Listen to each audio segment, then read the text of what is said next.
ಬಳ್ಳಾರಿಯ ಗಲಭೆ ಖಂಡಿಸಿ ಇವತ್ತು ಬಳ್ಳಾರಿಯಲ್ಲಿ ಬೃಹತ್ ಬಿಜೆಪಿ ಒಂದು ಪ್ರತಿಭಟನಾ ಸಮಾವೇಶವನ್ನು ಕೂಡ ಹಮ್ಮಿಕೊಂಡಿರ್ತಕ್ಕಂಥದ್ದು. ಇಡೀ ಪ್ರಕರಣವನ್ನ ಸಿಬಿಐ ವಹಿಸಬೇಕು, ಇಲ್ಲದಿದ್ರೆ ನ್ಯಾಯಾಂಗ ತನಿಖೆಗೆ ಒತ್ತಾಯಿಸಬೇಕು ಅನ್ನೋದು ಕೂಡ ಬಿಜೆಪಿಯ ಪಟ್ಟಾಗಿರ್ತಕ್ಕಂಥದ್ದು.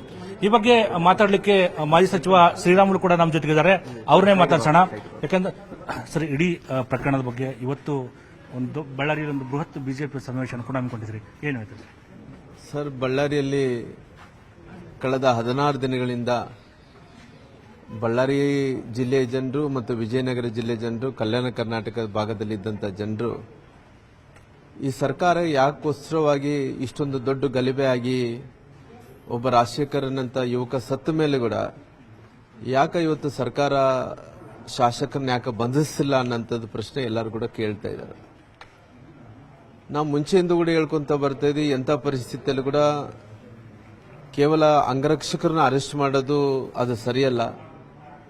ಇವತ್ತು ಭಾರತೀಯ ಜನತಾ ಪಾರ್ಟಿಯ ಒತ್ತಾಯ ಆಗ್ತಾ ಇದೆ, ಅವರು ಹೋರಾಟವನ್ನು ಮಾಡ್ತಾ ಇದ್ದಾರೆ, ಪಾದಯಾತ್ರೆಯನ್ನು ಮಾಡ್ತಾರೆ ಅಂತ ಬೈಕ್ಗೋಸ್ಕರವಾಗಿ ಕೆಲವು ಮಂದಿನ ಅಂಗರಕ್ಷಕರನ್ನ ಇವತ್ತು ನಿನ್ನೆ ಕೂಡ ಅರೆಸ್ಟ್ ಮಾಡೋಂಥ ಕೆಲಸ ಮಾಡಿದ್ದಾರೆ. ಅದಕ್ಕೋಸ್ಕರವಾಗಿ ಇವತ್ತು ಸರ್ಕಾರ ಜಸ್ಟಿಸು ನ್ಯಾಯ ಕೊಡಬೇಕಾದ್ರಿಗನ ತಕ್ಷಣ ನಾರಾ ಭರತ್ ರೆಡ್ಡಿಯನ್ನು ಅರೆಸ್ಟ್ ಮಾಡಬೇಕು, ಸಿಬಿಐಗೆ ಈ ಕೇಸನ್ನು ಒಪ್ಪಿಸಬೇಕು. ಅದರ ಜೊತೆಗೆ ಒಂದು ಕಡೆ ಇವತ್ತು ಸಮಾವೇಶ ಇದೆ, ಮುಂದಿನ ದಿನಗಳಲ್ಲಿ ಪಾದಯಾತ್ರೆ ಬಗ್ಗೆ ಏನಾದರೂ ತೀರ್ಮಾನ ಪಕ್ಷ ನೋಡಿ, ಇಲ್ಲಿ ತನಕ ಇದೆ ಯಾವುದೇ ತೀರ್ಮಾನ ಆಗಲಿಲ್ಲ. ನಮ್ಮ ಅಧ್ಯಕ್ಷರು ನಂತರ ನಮ್ಮ ನಾಯಕರೆಲ್ಲರೂ ಕೂಡ ಕುಂತು ಚರ್ಚೆ ಮಾಡಿ ಈ ಮುಂದೆ ಏನು ಹೋರಾಟ ಮಾಡಬೇಕು ಅನ್ನೋಂಥದ್ದು ತೀರ್ಮಾನವನ್ನು ತಗೊಳ್ಳೋಂಥ ಕೆಲಸ ಮಾಡ್ತಾರೆ. ಇದು ಮೊದಲನೇ ಹಂತದ ಹೋರಾಟ. ಇದು ನಂತರ ಹಂತ ಹಂತವಾಗಿ ಏನ್ ಮಾಡಬೇಕನ್ನಂತ ತೀರ್ಮಾನವನ್ನು ತಗೊಂತೀವಿ. ಎಲ್ಲ ಒಂದು ಕಡೆ ತಮಗೆ ರೆಡ್ಡಿ ಸಹೋದರಿಗೆ ಈ ಒಂದು ಪ್ರತಿಭಟನಾ ಸಮಾವೇಶ ಮುಂದೆ ಯಾವ ರೀತಿಯಾಗಿ ತಮಗೆ ಅನುಕೂಲ ಆಗುತ್ತೆ?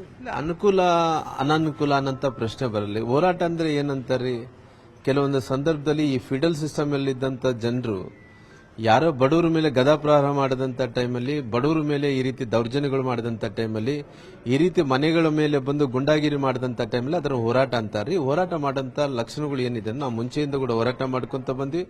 ಹಂಗಾಗಿ ಇವತ್ತು ಈ ಹೋರಾಟದಲ್ಲಿ ಇವತ್ತು ಒಬ್ಬ ಯುವಕ ಸತ್ತೋಗಿದ್ದಾನ, ಸಿಬಿಐಗೆ ವಹಿಸಬೇಕು ಅಂತೇಳಿ ನಾವು ಗಟ್ಟಿಯಾದಂತ ಭಾರತೀಯ ಜನತಾ ಪಾರ್ಟಿ ಹೋರಾಟವನ್ನು ಕೂಡ ಮಾಡ್ತಾ ಇದ್ದೇವೆ. ಮುಂದಿನ ದಿನಗಳಲ್ಲಿ ಕೂಡ ಇದು ಹೋರಾಟ ಮುಂದುವರಿಯುತ್ತೆ ನೋಡೋಣ. ಇವಾಗ ಸದ್ಯಕ್ಕಂತೂ ಇವಾಗ ಪ್ರಾರಂಭ ಮಾಡಿದ್ವಿ, ಇಲ್ಲಿಗೆ ಮುಗಿಯಲ್ಲ, ಮುಂದಿಗೆ ಈ ಹೋರಾಟವನ್ನು ಮುಂದುವರಿಸಂತ ಕೆಲಸ ಮಾಡ್ತೀವಿ. ಇದಿಷ್ಟು ಮಾಜಿ ಸಚಿವ ಶ್ರೀರಾಮುಲು ಹೇಳತಕ್ಕಂಥದ್ದು. ಇಡೀ ಪ್ರಕರಣದ ಬಗ್ಗೆ ಸಿಬಿಐ ತನಿಖೆ ವಹಿಸಬೇಕು, ಇಲ್ಲದೆ ನ್ಯಾಯಾಂಗ ತನಿಖೆ ಕೂಡ ವಹಿಸಬೇಕು, ಇಲ್ಲದ್ರೆ ಮುಂದಿನ ದಿನಗಳಲ್ಲಿ ಕೂಡ ಹಂತ ಹಂತವಾಗಿ ಹೋರಾಟವನ್ನು ಕೂಡ ಹಮ್ಮಿಕೊಳ್ಳುತ್ತೇವೆ ಅನ್ನೋ ಅಭಿಪ್ರಾಯವನ್ನು ಕೂಡ ಹಂಚಿಕೊಂಡಿರ್ತಕ್ಕಂಥದ್ದು. ಕ್ಯಾಮರಾಮನ್ ವಿಶ್ವನಾಥ್ ಜೊತೆ ಬಸವರಾಜನಹಳ್ಳಿ, ನ್ಯೂಸ್ 18 ಬಳ್ಳಾರಿ. ನಿರ್ಭೀತ, ನಿಷ್ಪಕ್ಷಪಾತ, ವಿಶ್ವಾಸಾರ್ಹ ಸುದ್ದಿಗಳಿಗೆ ಮತ್ತೊಂದು ಹೆಸರಾಗಿರುವ ನ್ಯೂಸ್ 18 ಕನ್ನಡ ಈಗ ಆಪ್ನಲ್ಲೂ ಲಭ್ಯವಿದೆ.